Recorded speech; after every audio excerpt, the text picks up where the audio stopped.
Shalom, selamat siang. Perkenalkan, nama saya Berendeta Rakbau. NPM saya 1211420120026. Saya kelas A, Prodi Keperawatan, Fakultas Kesehatan, Universitas Kristen Indonesia Maluku. Di sini saya akan menjelaskan tentang sistem pencernaan. Sistem pencernaan diciptakan secara khusus dan unik yang dapat mengubah makanan yang bentuknya kasar menjadi sederhana berupa nutrisi. Nutrisi inilah yang akan digunakan oleh tubuh untuk memproduksi energi hingga pertumbuhan dan perbaikan sel. Sistem pencernaan terdiri dari saluran pencernaan, yaitu sebuah tabung panjang yang membentang dari mulut ke anus. Para orang dewasa, saluran pencernaan memiliki panjang sekitar 915 cm. Saluran pencernaan manusia terdiri dari kerongkongan, lambung, usus besar, usus halus, dan juga peran hati, kantung empedu, dan pankreas yang menghasilkan sekresi ke usus halus untuk membentuk pencernaan makanan. Selain itu, ada juga organ diaksesori dan sistem pencernaan yang meliputi gigi, lidah, kelenjar ludah, hati, kantong empedu, dan pankreas. Semua bagian tersebut membantu proses pencernaan yang mengubah makanan dari bentuk kasar dan besar menjadi lebih halus. Saluran sistem pencernaan. Yang pertama, mulut. Mulut adalah pintu masuk utama sekaligus organ pencernaan. Yang pertama di sini terjadi dua tipe pencernaan, yaitu pencernaan secara mekanik dan kimia.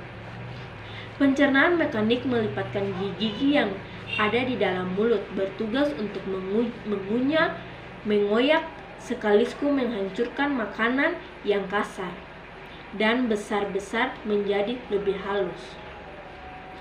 Proses pemecahan makanan juga dibantu oleh air liur atau saliva, dan juga pencernaan hal ini adalah yang disebut dengan pencernaan kimiawi. Air liur atau ludah diproduksi oleh kelenjar ludah yang terletak di bawah lidah dan dekat rahang bawah. Air liur mengandung enzim pencernaan yang membantu melumatkan makanan sehingga lebih mudah ditelan ke kerongkongan. Enzim pencernaan tersebut bernama enzim amilase. Fungsinya untuk memecah karbohidrat, pati, dan gula.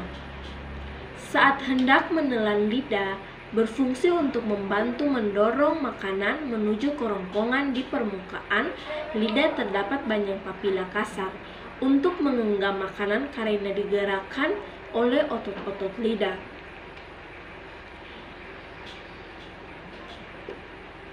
Ada sebuah katup kecil di tenggorokan bernama epiglotis yang menutup saluran pencernaan ketika ada makanan dan minuman. Yang kedua, kerongkongan atau esofagus. Sebelum masuk ke lambung, makanan akan bergerak di dalam kerongkongan dibantu oleh gerakan peristaltik. Kerongkongan atau esofagus adalah saluran yang menghubungkan antara mulut dan lambung, terletak di antara tenggorokan dan lambung. Di dalam kerongkongan terdapat lapisan otot yang memungkinkan dinding-dindingnya bergerak dan mampu melumatkan makanan.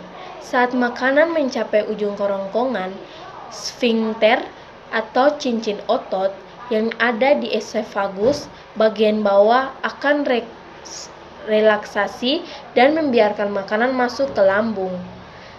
Sfinkter ini kemudian akan kembali menutup agar isi perut Anda tidak kembali naik ke kerongkongan. Yang ketiga, lambung. Lambung adalah organ seperti kantung berbentuk huruf J dan memiliki dinding berotot yang kuat. Lambung terletak di sisi kiri rongga perut, lebih rendah dari diafragma. Rata-rata ukuran lambung adalah serupa dua kepalan tangan Anda yang diletakkan bersebelahan. Lambung berfungsi sebagai tangki penyimpanan sekaligus mencerna makanan yang masuk ke dalam tubuh lambung akan mengeluarkan zat asam atau asam hidroklorat atau HCI, dan enzim kuat untuk membantu memecah dan mencerna makanan. Dengan bantuan enzim dan jus pencernaan, makanan di dalam lambung akan berubah bentuk menjadi semi cair, disebut dengan chyme. Bentuk makanan yang seperti inilah yang akan bergerak masuk ke usus halus sebagai besar makanan, meninggalkan lambung yang berpindah ke usus halus sekitar 4 jam setelah makan. Yang keempat, usus halus. Usus halus sebagian besar proses pencernaan dan penyerapan makanan terjadi di usus halus. Usus halus adalah tabung panjang yang berbentuk seperti lilitan di dalam perut. Lipatan pada usus halus ini digunakan untuk memaksimalkan pencernaan dan penyerapan nutrisi dari makanan. Panjang usus halus manusia rata-rata kurang dari 600 cm. Usus halus terdiri dari 3 bagian, yaitu duodenum atau usus 12 jari, jejunum bagian tengah melingkar, dan lium atau bagian terakhir usus halus. Otot-otot usus halus dapat mencerna makanan dengan bantuan enzim dari pankreas, hati, dan kantung empedu. Berikut perannya masing-masing. Yang satu, pankreas.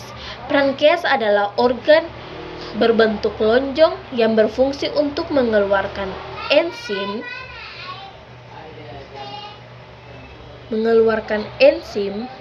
ke dalam usus halus. Enzim ini akan memecah protein, lemak, dan karbohidrat dari makanan. Yang kedua, hati atau liver.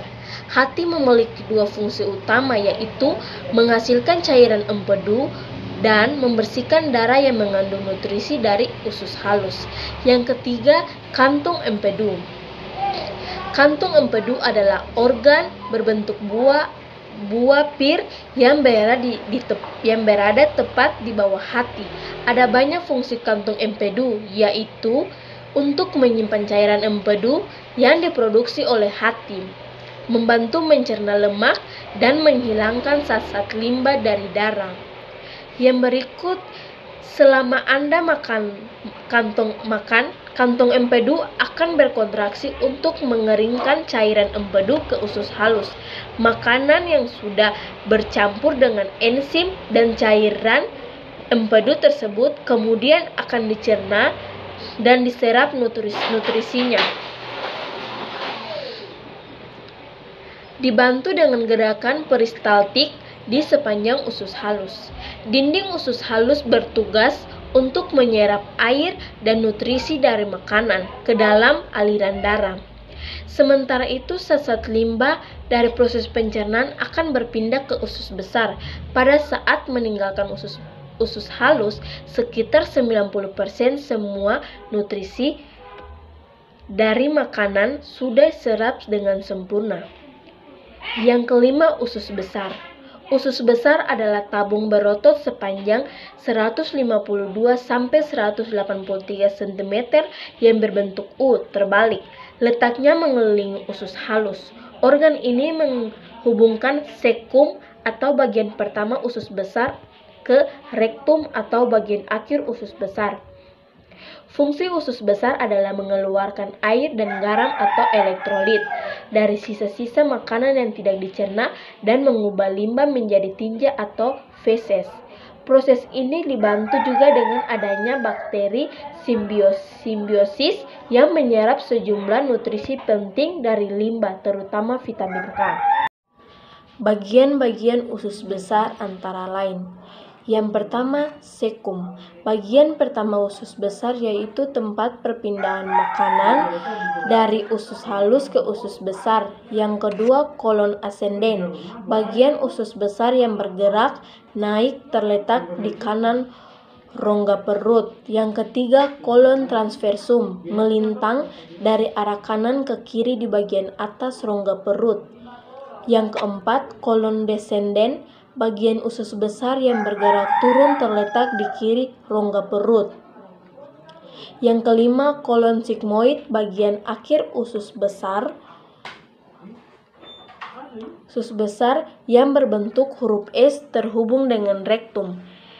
Yang terakhir, rektum, tempat berkumpulnya tinja atau feses sebelum dikeluarkan lewat anus. Sesat limbah yang masuk ke usus besar meliputi sisa-sisa makanan, cairan, dan sel-sel yang berasal dari saluran pencernaan. Makanan yang masuk usus besar awalnya berbentuk semi cair, kemudian akhirnya berubah menjadi padat setelah kandungan airnya diserap oleh tubuh. Usus besar juga melakukan gerakan peristaltik yang berfungsi untuk membantu memindahkan feses ke rektum. Feses akan disimpan di kolon sigmoid sebelum terdorong ke retrum dan keluar lewat anus pada saat buang air besar. Feses biasanya membutuhkan waktu sekitar 36 jam untuk melewati usus besar. Ketika gas atau tinja mulai masuk ke rektum, sensor akan mengirim sinyal ke otak. Berkat sinyal tersebut, otak akan memutuskan apakah gas atau tinja akan dilepaskan atau tidak. Saat Anda merasa ingin buang air besar, sfinkter atau otot akan rileks dan rektum berkontraksi. Hal inilah yang membuat feses keluar saat Anda buang air besar. Sedangkan ketika Anda menahan buang air besar, sfinkter akan kontraksi dan menahan supaya feses tidak keluar. Alhasil atau sensasi ingin buang air besar akan hilang sementara. Yang berikut anus. Anus adalah bagian terakhir dari saluran pencernaan. Anus terdiri dari otot-otot dasar panggul dan dua sfinkter atau otot internal dan eksternal. Otot dasar panggul membentuk sebuah sudut antara rektum dan anus. Fungsinya untuk menghentikan tinja keluar saat Anda tidak ingin buang air besar. Sedangkan sfinkter anal berfungsi untuk membantu mengendalikan keluarnya feses. Sfinkter anal internal membantu mencegah Anda buang air besar pada saat tidur. Sedangkan setelah Anda menyadari ingin buang air besar, maka giliran sfinkter eksternal yang membantu menahan feses agar tidak keluar sebelum Anda sampai ke toilet. Ya, itulah saja hasil dari penjelasan saya tentang sistem pencernaan. Sekian dan terima kasih.